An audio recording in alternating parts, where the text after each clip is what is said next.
ஹரஹர சங்கர ஜெய ஜெய சங்கர பெரியவா திருப்பாதம் சரணம். நான் நிறைய பேர்கிட்ட பேசும்போதும் சரி, நிறைய பேரோட இமெயில் படிக்கும் போதும் சரி, அவங்க சொன்ன சில விஷயங்கள் தனித்தனியாக எல்லாருக்கும் சொல்லியிருந்தேன். அதை ஒரு வீடியோவாக கொடுக்கலாமே அப்படின்ட்டு தான். என்ன சொல்கிறாங்க நிறைய பேர்னா, என் ஜாதகத்தில் ஏதோ ஒரு பாவம் இருக்குது அப்படின்னு சொல்கிறாங்க, எங்கள் தலைமுறைக்கு ஏதாவது ஒரு சாபம் இருக்குது அப்படின்னு சொல்கிறாங்க. ரொம்ப பிரபலமான ஜோதிடர் அவர் சொல்லி எல்லாமே நடந்திருக்குது அப்படின்வாங்க. அது தீர்றதுக்கு ஒரு வழி இருக்குது. அதே மாதிரி எனக்கு ஏதாவது ஒரு மன கஷ்டம் இருக்குது, எங்கள் குடும்பத்தை எப்போவுமே ஒரு பண கஷ்டம் சூழ்ந்திருக்கு, இதுக்கு ஏதாவது வழி இருக்கான்னா அதுக்கும் ஒரு வழி இருக்குது. ஒன்றே நான் சொல்கிறேன், இந்த ஒன்று எல்லாத்தையும் தீர்க்கக்கூடிய ஏதாவது ஒரு நோய், தீராத ஒரு நோய் எங்க குடும்பத்தை தொடர்ந்து ஆட்டி படைக்குது, இதுக்கு ஏதாவது வழி இருக்குதா அப்படின்னா அதுக்கும் ஒரு வழி இருக்கு. நிறைய பிரார்த்தனை பண்றேன், ஆனா எதுவுமே நடக்க மாட்டேங்குது, என்ன கேட்டாலும் கொடுக்கக்கூடிய ஒண்ணு இருக்கு. அதே மாதிரி பிறவி பிணி, இனிமே நம்ம பிறவாத நிலை, இதை செஞ்சோம் அப்படின்னா இனி பிறவி பிணியே நீங்கி மறுபிறப்பே இல்லாத நிலை கூட ஏற்படும். இதெல்லாம் நடக்கிறதுக்கு நாம ஒன்னே ஒண்ணுதான் செய்யணும். தினமும் நான் சொல்ற இந்த 4 வரிய ஒரே ஒரு முறை மனமுருகி பிரார்த்தனை பண்ணா போதும். தினமும் ஒரே ஒரு முறை மனமுருகி பிரார்த்தனை பண்ணுங்க. இது அத்தனையும் செய்யும். நீங்க இது சத்தியமான உண்மை. இதை பத்தி தான் இந்த பதிவுல பார்க்க போறோம். என்ன அப்படிங்கறத நான் உங்களுக்கு முதல்ல இந்த மாதிரி எனக்கு வர மெயில், நான் பேசுற நபருக்குலாம் நான் அதிகமா சொல்றது என்ன சொல்லுவேன்னா ராமநாமம் சொல்லுவேன். அதுக்கப்புறம் ஒரு இதுக்கும் பாத்தீங்க அப்படின்னா இந்த 12 திருமுறைகள் இருக்கு இல்லையா, அதுல இருந்து ஒரு குறிப்பிட்ட பாடல்கள் எடுத்து இந்த பாடலை நீங்க சொல்லுங்க அப்படின்னு சொல்லுவேன். அப்புறம் நான் இல்ல அப்படின்னா திருவாசகத்துல இருந்து ஒரு பாடல் எடுத்து சொல்லுவேன். ஆனா நிறைய பேருக்கு என்ன அது ஒரு பெரிய இதாயிடுச்சுன்னா, நம்பிக்கை நிறைய பேருக்கு கிடையாது. ஏன்னா அந்த 4 வரி பாடலால ஒரு பெரிய சாபம் போயிடுமா, ஒரு பாவம் போயிடுமா, ஒரு மன கஷ்டமோ பண கஷ்டமோ தீந்துருமா, எனக்கு இருக்கக்கூடிய நோய் ரொம்ப பெரிய நோய், அது தீந்துருமா, நான் எவ்வளவோ பிரார்த்தனை பண்ணி நடக்க மாட்டேங்குது, அதெல்லாம் நடத்தி வைக்க முடியுமா, பிறவியை அறுக்குன்னு சொல்றீங்களே அதெல்லாம் உண்மையா அப்படின்னா உண்மை. ஏன்னா அந்த 12 திருமுறைக்கும் திருவாசகத்துக்கும் அப்படி ஒரு சக்தி உண்டு. அதாவது அந்த திருவாசகம் அப்படி அதை பத்தி விளக்கமா யாராவது சொல்ல தெரிஞ்சவங்க சொன்னாங்கன்னா, திருவாசகத்துக்கு உருகாதவங்க ஒரு வாசகத்துக்கு முருகார் அப்படின்னு சொல்லுவாங்க. அப்படி சக்தி வாய்ந்தது இந்த 12 திருமுறை. அதே போலதான் அப்படி ஒரு சக்தி வாய்ந்தது. ஆனா நம்ம அதெல்லாம் ஒதுக்கி வச்சிடறோம். அதெல்லாம் ஒதுக்கி வச்சுட்டு நம்ம என்ன பண்றோம் அப்படின்னா, மேலும் மேலும் நமக்கு எளிமையான பரிகாரமே போதும் அப்படின்னு நினைச்சுக்கிறோம். எளிமையான பரிகாரத்துக்கெல்லாம் அது தாந்திரிக பரிகாரம், அந்த அளவுக்கு சக்தி கிடையாது. இறைவன் கிட்ட நீங்க பிரார்த்தனை வைக்கிறீங்க, அதுவும் மாணிக்க வாசகர் எழுதின திருவாசகம், இறைவனே உருகுவார் அந்த திருவாசகத்துக்கு. அதே போல அந்த 12 திருமுறையில இருக்கிற பாடல்கள் இருக்கு பாருங்க, நாவுக்கரசரா இருக்கட்டும், ஞானசம்பந்தர், அவங்க சொல்லி உருகி பாடின அந்த பாடலை நீங்க சொல்லும் போது இறைவனே உருகுவார். அது சாத்தியமா அப்படின்னா, ஐயா பிரபல பேச்சாளர், அவங்க ஃபெரோஸ் அகமது, நீங்க நிறைய பேர் யூடியூப்ல பார்த்திருப்பீங்க. ஒரு இஸ்லாமிய சமூகத்தை சேர்ந்தவர், அழகா பேசுவார், சூப்பரா சொல்லுவார். அவரை பத்தி நிறைய வீடியோக்கள் பார்த்திருப்பீங்க. நானே ஒரு வீடியோல கூட சொல்லியிருக்கேன் ஐயாவை பத்தி நிறைய விஷயங்கள். அவங்க ஒரு அருமையான செய்தி ஒன்று சொல்லியிருந்தாங்க. இதை கூட நான் ஒரு வீடியோல சொல்லியிருக்கேன். இருந்தாலும் பரவாயில்ல, ஏன்னா நான் நிறைய நம்பிக்கை இல்லாத திரும்ப திரும்ப நம்பிக்கை விட்டுற மாதிரி தான் பேச வேண்டியதா இருக்கு. அதனால மறுபடியும் கொஞ்சம் இது பெரிய பதிவா இருந்தா மன்னிச்சிருங்க. ஏன்னா நிறைய பேருக்கு பெரிய பதிவா இருந்தா பயமா இருக்கு, ஐயோ என்ன இவ்வளவு பேசுறீங்க அப்படின்ட்டு. அவங்க சொன்னாங்க, ஒரு உண்மை சம்பவம் சொன்னாங்க. என்ன அப்படின்னா, 2015 நம்மளோட பாரத பிரதமர் ஐயா மோடிஜி அவங்க என்ன பண்றாங்க, அபுதாபி போறாங்க. போயிட்டு அங்க ஒரு வணிக ஒப்பந்தம். இது எந்த அரசியல் பதிவும் கிடையாதுங்க, நீங்க ஒண்ணு அரசியல் பதிவுக்கு போயிடாதீங்க. அவங்க என்ன பண்றாங்க அப்படின்னா, போயிட்டு வணிக ஒப்பந்தம் பண்றாங்க. ஒரு 4.5 லட்சம் கோடி. இவங்க எங்களுக்கு என்ன தேவையோ இவங்க சொல்றாங்க, அவங்களுக்கு என்ன தேவையோ அவங்க சொல்றாங்க. அவங்க உடனே ஒப்பந்தம் ஆயிடுது. அடுத்த ஒப்பந்தம் மறுபடியும் போடும்போது அவங்க சொல்றாங்க, இந்தியா எங்களுக்கு நட்பு நாடு, நிறைய உதவி தேவைப்படும் போது பண்ணியிருக்கிறீங்க, ரொம்ப நன்றின்ற மாதிரி சொல்லிட்டு அவங்க சொல்லும் போது இவங்க சொல்றாங்க, இவங்க எல்லாரும் போயிருக்க எல்லாரும் சொல்றாங்க, இது மாதிரி உங்க நாட்டுல அதிகமா இந்தியாவில இருந்து வேலை தேடி வந்த கொஞ்சம் பேர் இருக்கிறாங்க, அதனால எங்களுக்காக நீங்க ஒண்ணு செஞ்சு கொடுக்கணும். என்ன செஞ்சு கொடுக்கணும் அப்படின்னு கேட்டது, ஒரு கோவில் கட்டணும் அப்படின்னா அவருக்கு ஒரு மாதிரி ஆயிடுது. சிரிக்கிறார். ஏன்னா அது ஒரு இஸ்லாமிய நாடு, அதை சுத்தி இருக்கக்கூடியது எல்லாமே இஸ்லாமிய நாடு. ஒரு இஸ்லாமிய நாட்டுல ஒரு இந்து கோயில் கட்டுறதா அப்படின்னு அவர் யோசிக்கிறார். சரி, அதை பத்தி பின்னாடி பரிசீலனை பண்ணுவோம் அப்படின்னு சொல்லிட்டு அந்த வணிக ஒப்பந்தத்தை பத்தி என்ன பண்றாங்க, அவங்களுக்கு தேவையான விஷயங்கள்லாம் இவங்க பண்ணி கொடுக்குறாங்க, நமக்கு தேவையான விஷயங்கள் அவங்களும் பண்ணி கொடுக்குறாங்க. முடிஞ்ச உடனே அதுல ரொம்ப அவங்க இதாயிட்டு, சரி நீங்க வச்ச கோரிக்கையை நாங்க நிறைவேற்றலாம்னு முடிவு பண்ணிட்டோம். ஆனா அதுல ஒரு சிக்கல் இருக்கு எங்களுக்கு. என்ன சிக்கல் அப்படின்னா, இந்துக்களை பொறுத்த அளவுக்கு ஒரு தெய்வம் இல்ல, நிறைய தெய்வம் இருக்கு. அதுல நீங்க எந்த தெய்வத்துக்கு கோயில் கட்டணும்னு விரும்புறீங்க அப்படின்னு கேட்ட உடனே, அப்ப நம்மளோட பிரதமருக்கு ஆலோசகரா இருந்த துக்காராம் ஐயா, துக்காராம் தெரியும் நினைக்கிறேன் எல்லாரும் இருக்கும், அவங்க பன்மொழி புலவர்னு சொல்லுவாங்க.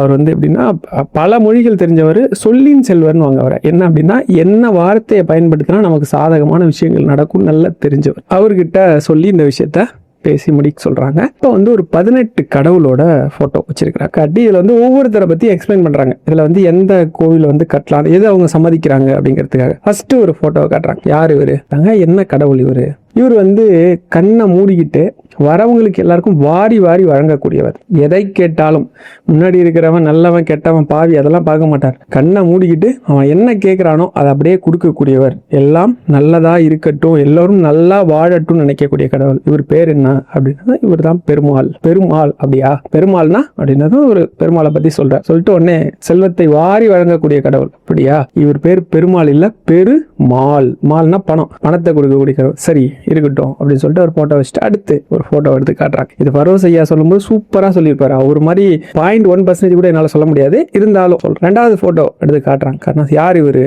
அப்படின்னது இவர் தான் வந்து விநாயகர். என்னப்பா யானை மாதிரி இருக்கிறாரு கடவுள்ன்றீங்களே? ஆமா, இவர் வந்து விநாயகர். இவருக்கு இன்னொரு பேர் இருக்கு, கணேசன். கணேசன்னா ஈசனோட எடையவே தாங்கக்கூடியவர். ஈசனோட எடை அப்படி என்ன அவ்வளோ வெயிட் அவரு? ஆமா, அவர் வந்து உட்காரக்கூடிய சிம்மாசனம் இருக்கு இல்லையா, அந்த சிம்மாசனத்துக்கு கீழே அவரோட கால் வந்து கீழே வச்சிடக்கூடாதுன்ட்டு ஒரு ஆசனம் போடுவாங்கல்ல, அந்த ஆசனத்தோட வெயிட் என்ன தெரியுமா? 7 உலகம், பூமி மாதிரி 7 கோள், 7 வானம், இது மாதிரி 7 சொல்லிக்கிட்டே போறாங்க. அதெல்லாம் சேர்ந்தா என்ன வெயிட் இருக்குமோ அந்த அளவுக்கு வெயிட். என்ன, ஒரு காலை தூக்கி வைக்கிற இடத்துல அவரோட காலடிக்கு அவ்வளோ வெயிட்டா? அந்த வெயிட். அது மாதிரி அப்ப கற்பனை பண்ணி பாருங்க, அவரோட வெயிட் எவ்வளவு இருக்கும். அந்த வெயிட்டையே தாங்கக்கூடியவர். ஓ, அவ்வளோ பெரியவரா? ஆமா. அதே போல எதையும் லேசாக்கக்கூடியவர். லேசாக்குறதுன்னா நீங்க என்ன கஷ்டம் இருந்தாலும் பாரம் இருந்தாலும் இவர்கிட்ட பிரார்த்தனை பண்ணா லேஸ் ஆக்கிடுவார். எதையும் தன்னோட புத்தி கூர்மையால ஒரு நொடியில மாத்தக்கூடியவர். ஓ அப்படியா அப்படின்னு ஒண்ணு அடுத்து வச்சுறாங்க. அடுத்து ஒரு போட்டோ எடுத்து காட்டுறாங்க. யாருப்பா அவரு? ரொம்ப அழகா இருக்கிறாரு. யார் அப்படின்னது இவர் தான் முருகன். ஓ, இவர் என்ன செய்வார் அப்படின்னதும் இவர் கையில ஒரு ஆயுதம் வச்சிருக்கிறார் பாருங்க. நிராயுத பாணியா, எதுவுமே இல்லாம ரொம்ப கஷ்டப்படுறவன், பிரச்சனையில மாட்டிக்கிட்டு இருக்கவனுக்கெல்லாம் தன்னோட வேலை நம்பி தண்டாயுத பாணி ஆக்கிடுவார். அப்படியா? அப்படி என்ன பண்ணுவார் அப்படின்னா நம்பினவனை எந்த சூழ்நிலையும் கைவிட மாட்டார். அதனாலதான் அவர் கைக்கு கீழே பாருங்க ஒரு வாசகம் போட்டிருக்கு. அதுக்கு என்ன அர்த்தம்? யாம் இருக்க பயமேன், எதுக்கும் பயப்படாத நான் இருக்கேன்னு சொல்றாரு. ஓ அப்படியா? ஒரு போட்டோ எடுத்து வச்சிருக்காங்க. அடுத்து கடைசியா டே ஒன்னு வந்துட்டு இருந்திருக்கு. கடைசியா என்ன பண்றாங்க? சிவபெருமானோட போட்டோ எடுத்து காட்டுறாங்க. போட்டோவை பார்த்த உடனே யார் இவரு அப்படின்னது இவர் தான் ஈசன். ஈசனா அப்படின்னதான் அப்ப அவரை பத்தி ஒரு பதிகம் பாடுறாங்க. என்ன பதிகம் அப்படின்னா, நமச்சிவாய வாழ்க நாதந்தாள் வாழ்க, இமைப்பொழுதும் என் நெஞ்சில் நீங்காதாந்தாள் வாழ்க, கோகழி ஆண்ட குருமுனிதன் தான் வாழ்க, ஆகமமாகி நின்று அன்னிப்பான் தாள் வாழ்க, ஏகன் அநேகன் இறைவனடி வாழ்க அப்படின்றதும். என்னப்பா அது, இதுக்கு என்ன அர்த்தம்னு கேட்டாராம். யாரு? அபுதாபியோட அரசர். அவர்கிட்ட தான் இவங்க எத்தனையும் சொல்லிக்கிட்டு இருக்காங்க. அப்ப அவர் சொல்றாங்க, ஏகன்னா ஒருத்தவன், இறைவன் ஒரே ஒருத்தவன் தான். அநேகன்னா அவன் எல்லா உயிருக்குள்ளேயும் இருக்கிறான். அதுதான் இதுக்கு அர்த்தம். குரான்ல கூட இதான்ப்பா சொல்லிட்டு இருக்கு. அல்லாஹ் ஒருத்தர் தான் கடவுள்னு சொல்லியிருக்கு. ஆனா அவர் எல்லாருக்குள்ளேயும் இருக்கிறாருன்னு சொல்லியிருக்காரு. பரவாயில்லையே, இது யார் சொன்னது அப்படின்னதும் இது மாணிக்க வாசகர் சொன்னார். மாணிக்க வாசகரா? வேற என்னெல்லாம் சொல்லியிருக்கிறார் அப்படின்னதும் அப்ப அடுத்து சொல்றாங்க, தென்னாடுடைய சிவனையை போற்றி எந்நாட்டவர்க்கும் இறைவா போற்றி போற்றி அப்படின்னு சொல்லி திருவாசகத்துல சொல்லியிருக்கிறார். திருவாசகத்திலையா? ஓ, அதுக்கு என்ன அர்த்தம் அப்படின்னு கேட்டாராம். தென்னாட்டுல இவன் பேரு சிவன், மற்ற எல்லா நாட்டுக்கும் இறைவன். ஓ, இதுதான்ப்பா குரான்லயும் சொல்லுது. அல்லாஹ் ஒருத்தன் தான் இறைவன், எல்லா நாட்டுக்கும் அவன் தான் இறைவன் சொல்லுதுப்பா. கட்டுப்பா இவருக்கு கோயிலன்ட்டா. இப்ப பூமி பூஜை நடக்குது. பூமி பூஜை நடக்கும்போது உங்களுக்கு தெரியும், அபுதாபி வந்து முகலாய ஆட்சி நடக்கக்கூடிய நாடு. அங்க இருக்கக்கூடிய 8 அரசர்களும் கையில நம்மளோட கலசம் இருக்கும் இல்லையா, இந்து மதத்துல ஒரு சம்பிரதாயம் இருக்குல்ல, கலசத்துல தண்ணி வச்சிருப்போம்ல, கலச தண்ணியோட நின்றுட்டு இருந்தாங்க. அந்த அபுதாபி நாட்டோட ராஜாவோட மனைவி சகாரா பேகம் இருக்காங்க இல்லையா, அவங்க என்ன பண்ணியிருக்கிறாங்க அப்படின்னா தலையில சின்னதா ஒரு பெட்டியை வச்சுட்டு வந்திருக்கிறாங்க. இந்த வீடியோ யூடியூப்ல போட்டிங்கனாலே வரும். ஐயா சொன்னதுக்கு அப்புறம் நம்ம போய் பார்த்துட்டு வந்துதான் இந்த விஷயத்த அந்த வீடியோலையும் சொன்னேன், இந்த வீடியோலையும் இப்போ சொல்றேன்.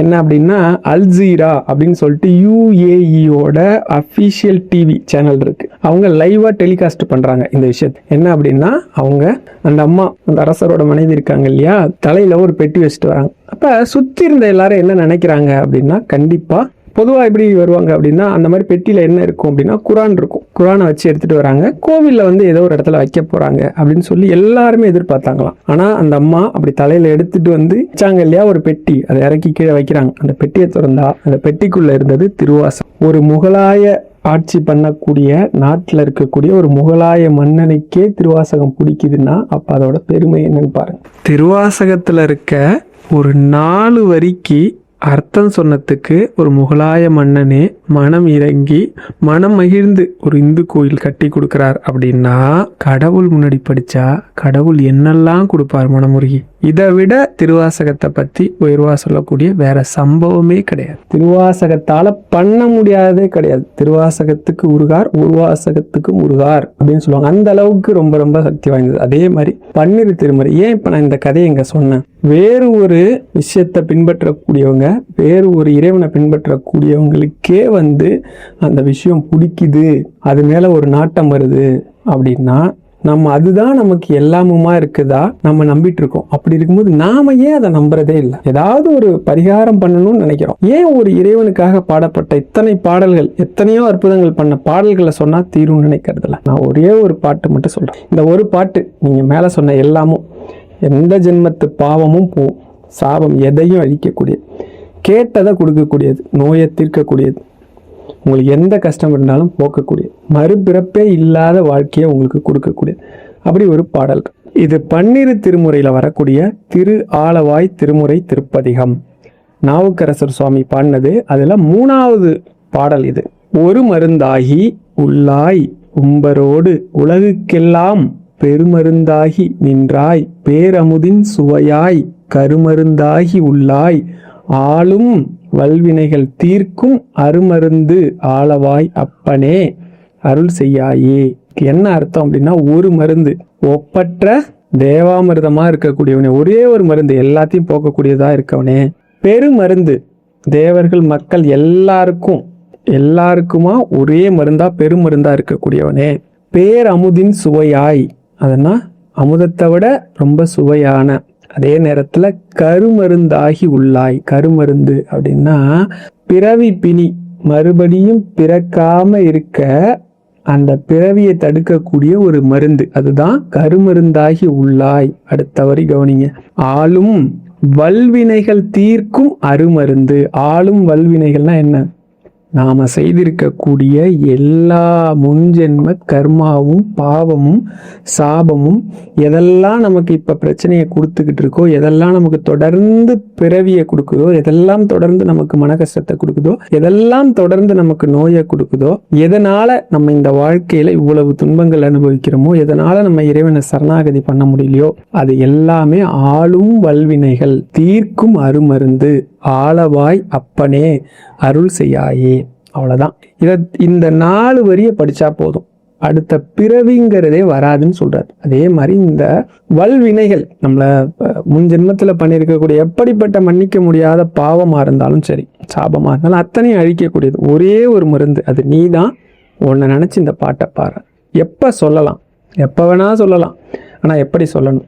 ஒரே ஒரு முறை மனசை ஒருமுகப்படுத்தி, ஒரே ஒரு முறை மனமுருகி, எத்தனையோ பாவங்கள் தெரியாம பண்ணிட்டேன், என்னை மன்னிச்சிரு அப்படின்னு சொல்லிட்டு ரொம்ப மனமுருகி ஒரே ஒரு முறை தினமும் சொல்லிட்டு வாங்க. நீங்க வேணா சொல்ற அன்னையிலிருந்து நீங்க உங்க வாழ்க்கையில நடக்கிற அதிசயங்களை நீங்களே கண்கூடா பார்க்கலாம். நீங்க வேணா நோட் பண்ணுங்க, ஒரு சேலஞ்சா நீங்க வேணா இந்த பாட்டை பாடி பாருங்க. உங்களுக்கே தெரியாம உங்க வாழ்க்கையில் நடக்கக்கூடிய அற்புதங்களை நீங்களே ரொம்ப ஆச்சரியப்படுவீங்க. அந்த அளவுக்கு அற்புதங்களை செய்யக்கூடிய, நான் மேல சொன்ன பாருங்க, ஒரு சம்பவம், அது கதை கிடையாது, உண்மை சம்பவம். அவங்களுக்கே பிடிக்குது அப்படிங்கும்போது நமக்கு ஏன் பிடிக்காது? நம்மளோட மனசை ஏன் மாத்தாது? நம்மளோட வாழ்க்கையை ஏன் மாத்தாது? நம்புங்க. முதல்ல ஒரு விஷயம் முழுசா நம்புங்க. நம்புனீங்கன்னா நடக்கும். ஹர ஹர சங்கர, ஜெய ஜெய சங்கர.